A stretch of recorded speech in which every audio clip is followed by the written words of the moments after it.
Hi, I'm Linda Kay, and welcome back to another exciting episode of Money Talk. I'm the host, Linda Kay of Money Talk, where we don't just talk about money, but money is the top of mind. And how do we accumulate it? And how do we get enough money, not just for today, but for the future? And it's not always about money, is it? Because if you had enough money, but you didn't have a sense of purpose about your life, what would all this money mean to you anyway? You know, some people say money doesn't grow on trees, but that's kind of a scarcity mindset, isn't it? Because you may have enough, but not what about, I don't know, tomorrow, next decade, or even a few 50 years ahead of time. When you think about it, you might not even know how long you might be able to live, but how long you live and how purposeful you live is the most important thing that you can think about. Because isn't it about the purpose in our life? Isn't it about what am I here for? Well, we're going to have a couple of guests today. Actually, we're going to only have one guest right this minute, and we're going to talk about what that means to you. So I have two things that I want you to do right now. I want you to like and subscribe to what you're hearing, because you should not keep this to yourself. You should be thinking about how else can I help other people have the most productive part of their life coming in. So the second thing is stay tuned, because we'll be right back.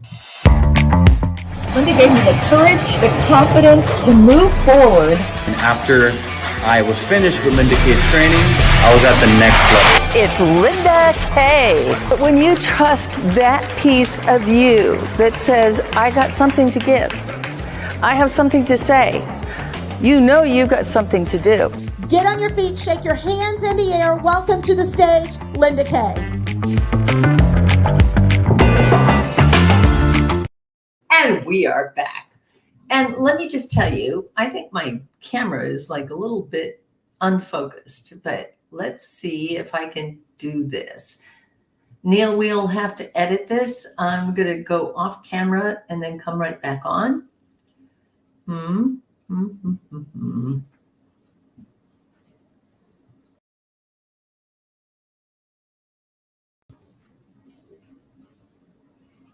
I still don't see me in focus.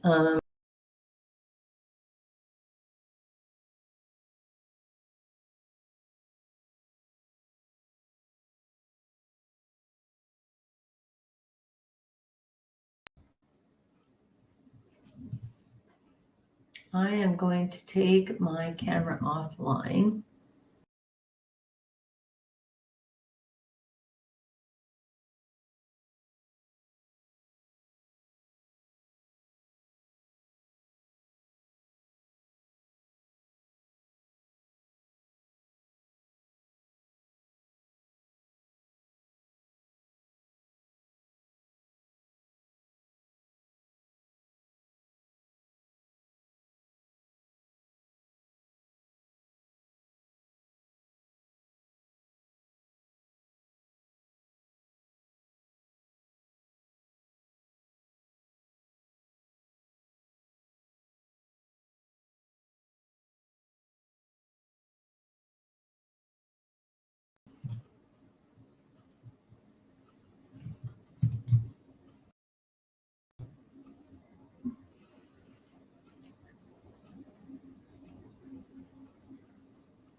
Okay, we're still having trouble.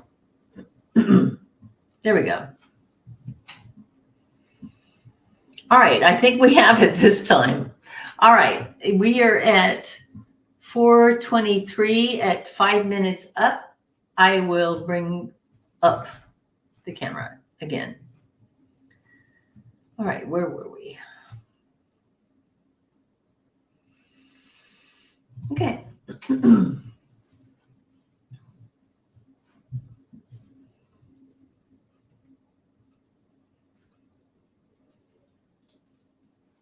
Three, two, one. Okay, we're back. You know, there are people that do outlive their friends. If you live long enough, you will probably outlive a whole lot of things, habits, bad habits, people, and even family, friends, siblings, and maybe even your own children. So what do you think they feel? Retirement doesn't end with being financially prepared. You must also find a purpose. You've got to maintain social connections to have this purposeful, meaningful life. And most importantly, live a fulfilled life. Well, today's guest is a professional and certified coach and the owner of Complex Retirement Coaching. Now, I know you're going to be thinking, wait a minute, I'm only 23. I'm only 39. I'm only 49. I'm only 62 and a half and haven't started getting Social Security yet. But with over 25 years of experience in corporate sales leadership, she specializes in non-financial retirement life planning. Now, what is that, you might ask? Life planning is all about planning for your life, isn't it? Nobody plans to live to be 150 years old. And none of us have actually made that, except maybe Methuselah and a few biblical characters. But guiding clients through fulfilling transitions focused on well-being and identity are going to help you understand that it isn't just about money, because many people that have the money are not happy with the money that they've got because they don't have a life. So today, I want you to welcome with me my friend, my guest, Wendy Leggett. Hi, Wendy. Hey there, Linda. How are you? I'm doing great. I hope I didn't destroy what you have carefully planned out about talking about a purposeful life. Oh, it's quite the opposite. I mean, you really, everything that you're saying is very in line with the path that I go down and that I take my clients with me, and that I hope that your listeners will really resonate with as well.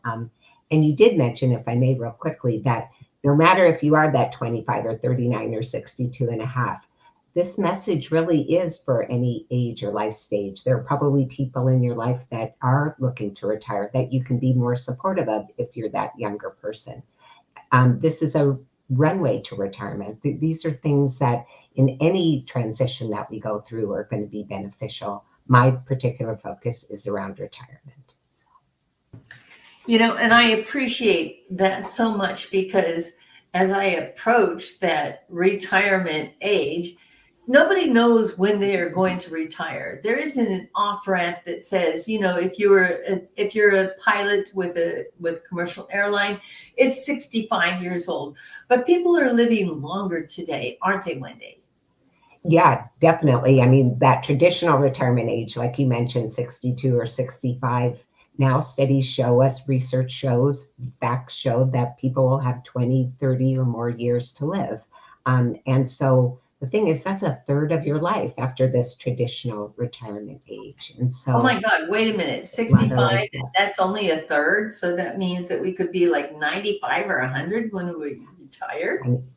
I mean, that's what they're showing. And you spoke about 150. And I think those that are being born right now, that is the lifespan that they're looking at. But we want them that wealth, not just that wealth span, we want that health span.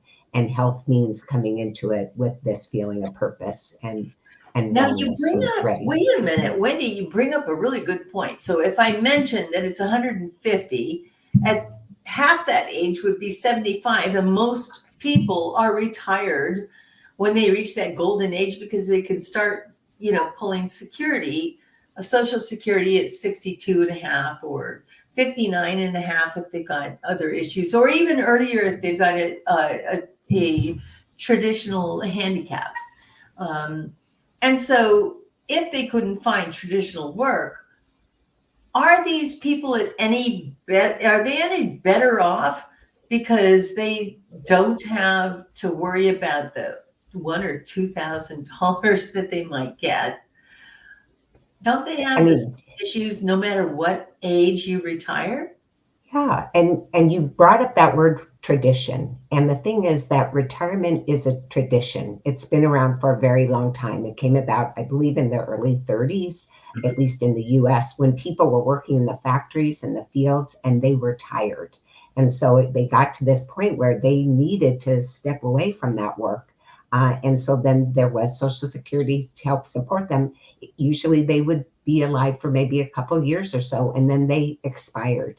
But that was then. This is now. And now we're really looking at what is purposeful in our life. Like you mentioned earlier, what is meaningful? What brings me joy? And what gets me up in the morning? And so it really, that word retired needs to be retired, which probably comes funny from a retirement life coach. But I don't advocate for people to retire. What I do advocate is if you're choosing to retire, let's do that with intention. Let's do that with this vision of what we're retiring to and what we're retiring with, so that we retire well. And so that's the key in my mind.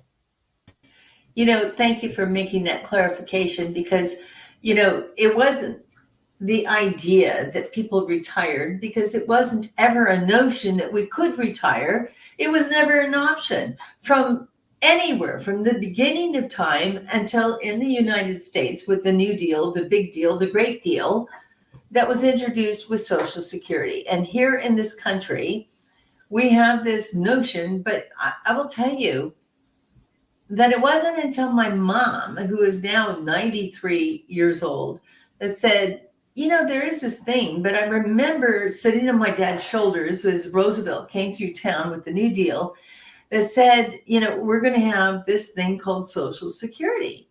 And that would fund you technically into your golden years and into your retired years. But I'll tell you what, $2,000 doesn't cut it in today's economy, does it? Right. Yeah. And even back then, people just didn't live very much longer, because their feelings of purposefulness, and they were physically tired as well. But we know again that that's not our reality now. And so let's make sure that when we're moving into retirement, that we are doing that with intention, with awareness, that we're motivated then to make the best of this next chapter instead of just basically retiring. All right, I'm going to ask you a tough question. Uh-oh. The idea that people say I'm retired means that they can stop doing the things that they did before and now begin this consistent and conscientious point of their life, whether they had a successful life, whether they didn't have a successful life, whether they liked the life that they lived. They're now at this point that says, okay, I don't have to work anymore. And I saved for my retirement and I'm getting some Social Security to supplement that. But I'm not happy. I don't like where I'm at. I don't like what I'm doing because I'm not doing anything. Why is the sense of purpose so important?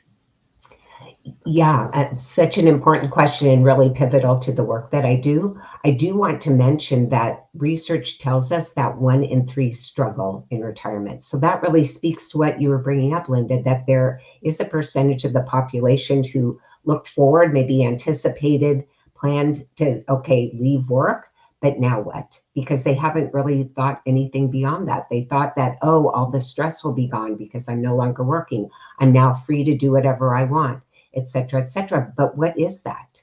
And so this is where purpose comes in. It's really starting with our why, starting with what feels meaningful to us, what brings us joy. And it doesn't have to be purpose with a capital P. It can be a lowercase p. And it doesn't have to be finding purpose in just one thing. We can feel purposeful. It's a verb. We can feel purposeful in many, many things. But the key is finding what resonates for us, what connects with who we are, what we can bring with us from our career into retirement, and what we need to leave behind. So there are all those piece parts that are pivotally important for us to then be able to embark on this next chapter and feel that sense of meaning and fulfillment.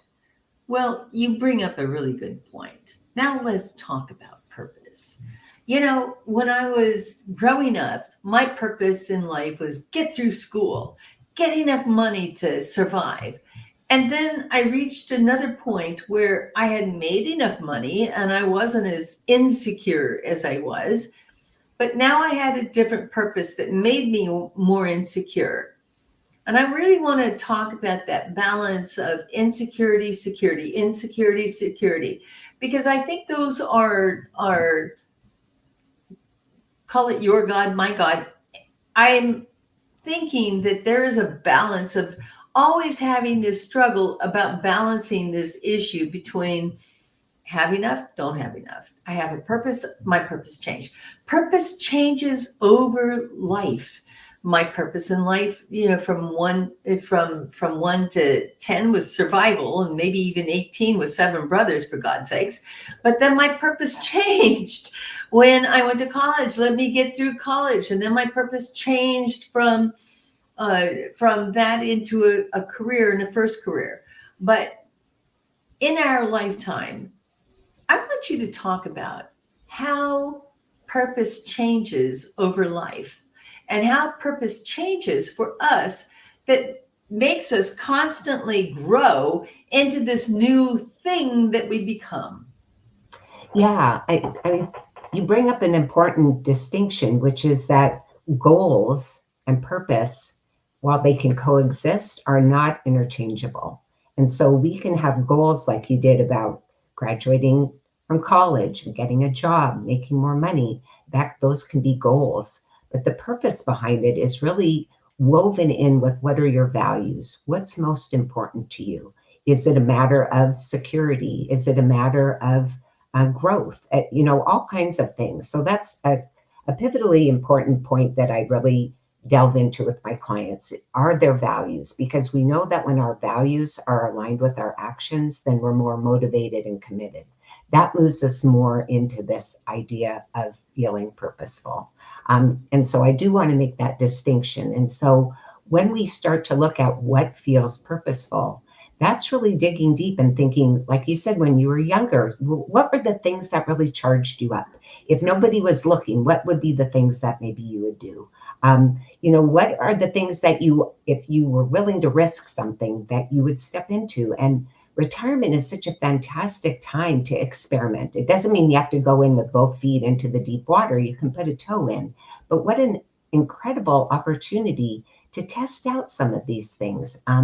And yet so many people, when they go into retirement, Linda, they do jump in with the both feet. They make these big commitments. They get into volunteer work wholeheartedly, which I'm no judgment there but oftentimes that can be done without that real intention and awareness. Or they might say, yes, I'll take care of my grandkids all the time.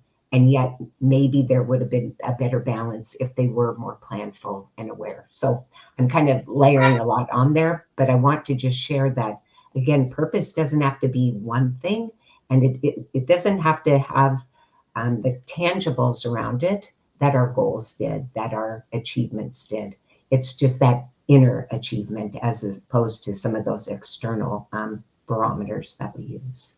Does that kind of speak to what you were asking? It does. And I want you to wrap that into the values, because I don't think our values really change in our life. They might morph a little bit, but when I think about the values that you were just talking about that I was raised with the values of leadership and responsibility. But as we get older, we kind of look to others to take that baton for leadership, and we don't let our responsibility go. But sometimes, in retirement, especially when you have health issues or you have other issues, you do. Tell me how you got into this life coaching about retirement. What was your journey into this? Yeah, thanks for asking. Yeah, my background is in sales leadership. So I worked for 25 years for a variety of different organizations and companies, from Fortune 50 to fashion to franchises, and loved that. Mostly the things that I loved the most were elevating my team members' capabilities, connecting with clients, and meeting and exceeding sales and service numbers. So it was kind of the full package for me. The reason that I moved into coaching was that the last position that I was in, which I loved, I was a director of a number of franchises. I loved the owners that I was working for, and we were doing phenomenal things. We really were, exceeding any of their expectations around sales. We were really connecting with our customers. The people that I had on my team were very motivated. It was fantastic. I mean, it was probably too good to be true. And it was, because we did so well that it really positioned the companies in a great position to be sold. And so that's what the owners did. And the new owner that came in had a very different philosophy. And when we talk about values, he had a very different path that he was going down. And we know that when we're representing a company like I was in front of the customers and in front of the people working for me, it's very difficult to have to carry a message that doesn't deep down feel good. And that's what was happening for me. And so I really tried every which way, because we're problem solvers, right? Right. I tried every which way to make it work. And at some point I came to the realization that this is his company. He's going to walk down the path he does. And if I keep going down that path, it's just going to keep chipping away. So sometimes these sorts of crossroads are there for us for a purpose. And I feel very fortunate that I had the opportunity then to dig deep and start exploring things. And I came upon the world of coaching, which was totally new to me. But I thought, wow, this is an opportunity for me to bring myself forward in all the ways that I think I have these strengths around, and represent my best self at the same time. So I went back to school. I got, as you had shared, my professional certified coaching credential. It was really amazing to go back to school. That was really different for me, having not been in school for a long time. And then from there, I started as a business coach, because they said, do what you know best. But I found that it was very strategic and tactically oriented, and not getting to that deeper level, that transformational level that I had been opened up to through my coaching schooling. So I looked around a little bit more, especially because a number of the people in my circles were of retirement age, and a number of my clients were, and I saw that struggle. I saw that a lot of them worked so hard to retire and then kind of fell out or felt like they were being left behind. I had, some friends say that they started feeling invisible. And I thought, wow, this is an area that I think that I can really help. And so I discovered then the retirement life coaching opportunity. I went back and got several credentials for that as well, and something called positive intelligence, where really shifting our mindset. And so that's the long story of my story. But that's what brought me here. And about a little over 5 years ago, I started my business, Conflex Retirement Coaching, and I work with individuals, couples around this. Well, you didn't just live through that, Wendy. I think you wrote a book about it. The Retirement Collective, right? Yes, I'm a co-author of the Retirement Collective. It just came out. I am a member of the Retirement Coaches Association, and so a number of us coaches brought forward some of the areas that we feel most strongly about. And my chapter that I contributed was about mindset, was about those hidden thoughts and feelings that so many people, as they're moving into retirement, have, but they maybe haven't used that muscle around the emotions. The demographic that's at the retirement age, baby boomers, tend to be ones that are hard charging, no pain, no gain, and really either suppress or push aside emotions. So it's not a muscle that many of us have used. And yet this is how we get at purpose. This is how we get at really what at the core is most important to us. And this What can are be some the of springboard. those issues, Wendy? I mean, I'm sorry to interrupt you, but what are some of the issues that we baby boomers are facing about our own mortality and about our legacy and about, wanting to stay in place, age in place, be in place, and be purposeful? What are some of those? Well, you just named a number of them. I mean, there is that sense of identity that if you are what you do, who are you when you don't? And so when we leave work, we can leave pieces of ourselves behind if our identity is so OMG. Okay, stop it. Because, you're speaking more to a specific gender, because women don't really think about, oh, my identity is being this. Men do. And when they stop being that, whether they lose it, because they're in a transition to go to another job, or they're transitioning into another part of their life, the fact that you just said that is so important. But it isn't just always one gender or the other. I don't think that's the issue. I think the issue is, again, that piece of the value that you just brought about, the topic of having a purpose and thinking about not just our goals, about what do we want to leave as our legacy. Talk about talk about this for a moment to me, about why is it important to have a legacy? Yeah, well, we want not only to leave financial legacy behind, but we want that wisdom of legacy, and really that, again, that we've mattered, that we've made an imprint on those that we love, that those are close to us, or even in our community or in the world.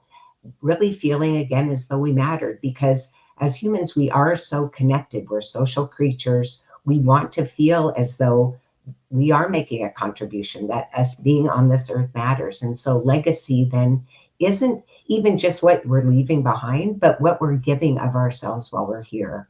And so I've had clients who say, oh, I'll work on this for, what I'm going to be leaving behind. But we really shift that script a little bit and say, but can't you live it out now? What are the building blocks to that legacy now? So that, yes, when you do leave, you've left these things behind, but you're giving while you're still here. And so I think that that's an important distinction. It's important for me to tell you that a few years ago, I realized that Mom had a big shift and a change. And I think this is important to tell the viewers, that when you're thinking about retirement, don't even think about just yours or your spouse's, but think about the parents, and think about your siblings. Think about the people that are affected by this very thing about purposeful living. Because when my mom was 87, she had gone blind. She had been very, very purposeful about her life. And in fact, it wasn't until she was 85 that she actually retired, because she had so many things that she wanted to do. But as she had one thing after another taken away from her, she began to say, God, just take me now, because my purpose in life is done. And I'm like, I'm pretty sure that's not how God works. I'm pretty sure when our warranty is up, we expire. And it's not up to us. Some people make that choice and accelerate that path in their life. And then there are others that don't. And for her, I just said, Mom, what do you want your legacy to be about? And she was like, legacy? I had these quilts that I made and I've got all these paintings. No, I'm talking about the next 2 and 3 and 4 generations. Have you ever thought about writing a book? And she was like, have you noticed I'm blind? And I think that's important for you to understand, and to our viewers, that it isn't about what you are at this moment. It's about what you can become to help others get through that point in their lives. And I said to her, Mom, you may be blind, but you haven't lost your vision. And for her, she said, well, I don't know how I'm going to write a book. And I'm like, I got eyes, I got a mouth. God only knows I got a mouth. And let's go write a book. And I began this process of beginning to understand who my mom was, who she was, being in love with my dad, having 9 kids. How did that happen? Well, we know how things happen. But when you explain things about what was important in your life and what you were going through at that point in your life, you leave breadcrumbs for other people. You leave a legacy for other people to get where you got to, and for them to get beyond where you got to, because isn't that what legacy is about? Yeah. And the word living legacy kind of comes to my mind, because it feels like that gave your mom life as well. And so, oh my gosh, really, thank you, Wendy, because it absolutely did.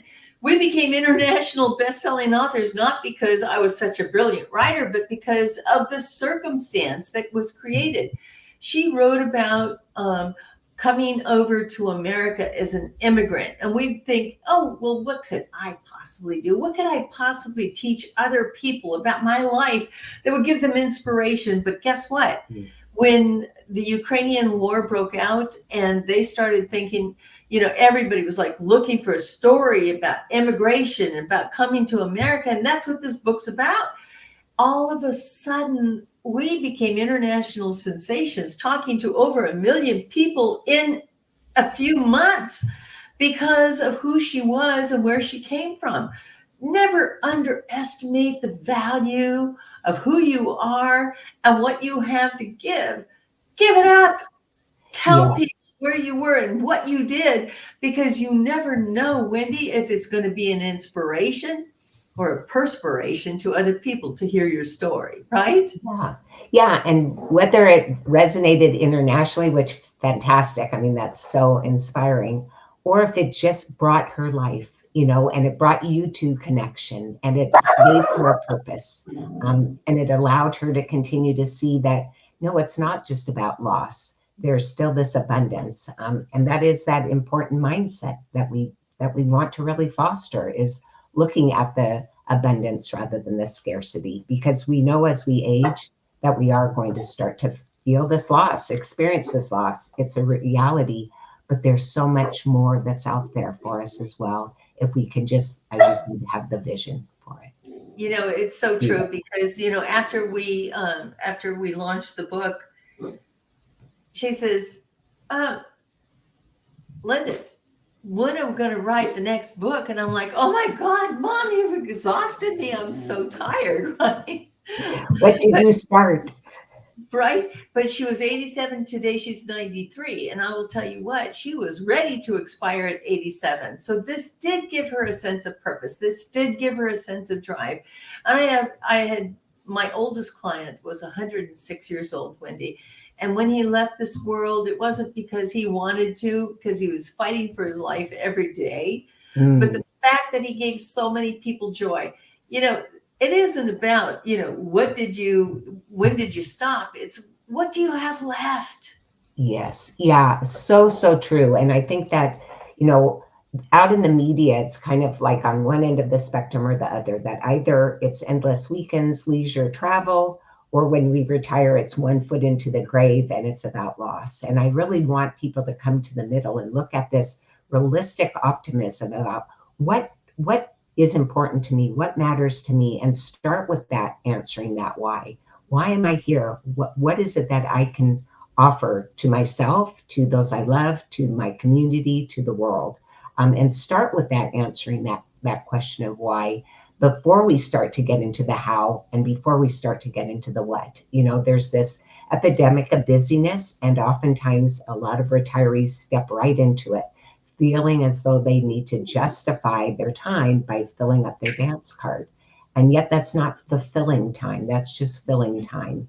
And that becomes that hamster wheel. For goodness sakes, they've got other things to do. But I think that, to your point, Wendy, if we don't fill the dance card, we fill it with doctor's appointments and ailments. And now you get time to think about all the things that hurt. And I'm not suggesting for a minute that we shouldn't be paying attention to our health, but shouldn't we be paying attention to our health throughout our life, so that the end of our life is far more productive and has less pain and less structure, but less things to complain about?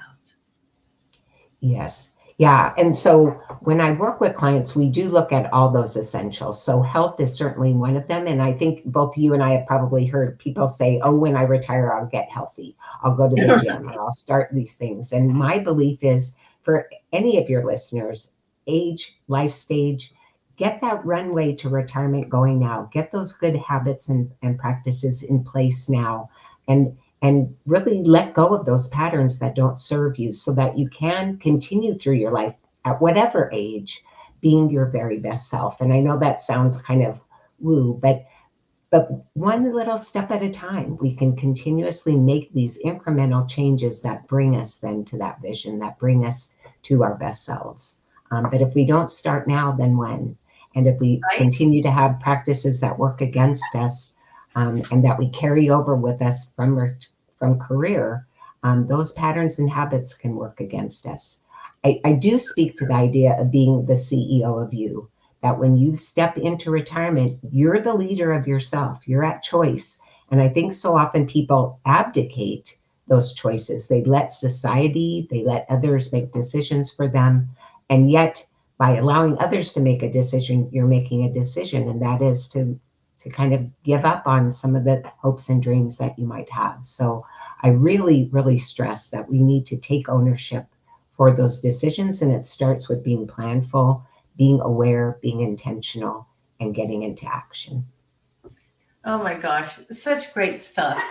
All right, Wendy, before we wrap up, give me 3 tips to aging gracefully, beautifully, and purposefully.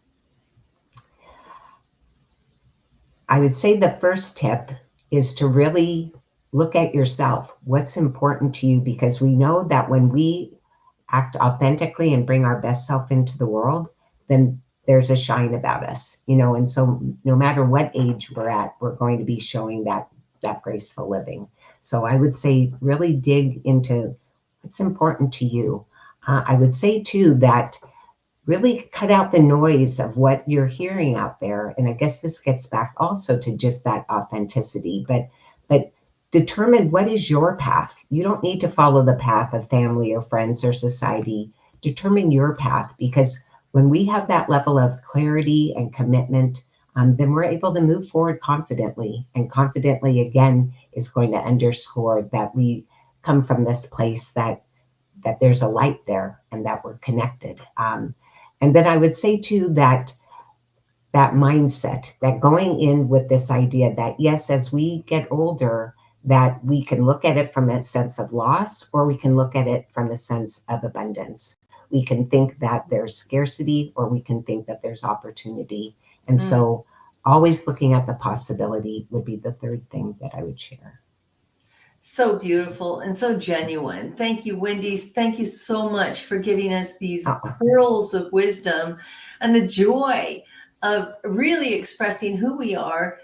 Sometimes as we get older, we don't care that we might pass a little bit of gas, or we burp, or we do because we've earned the right to do this, right?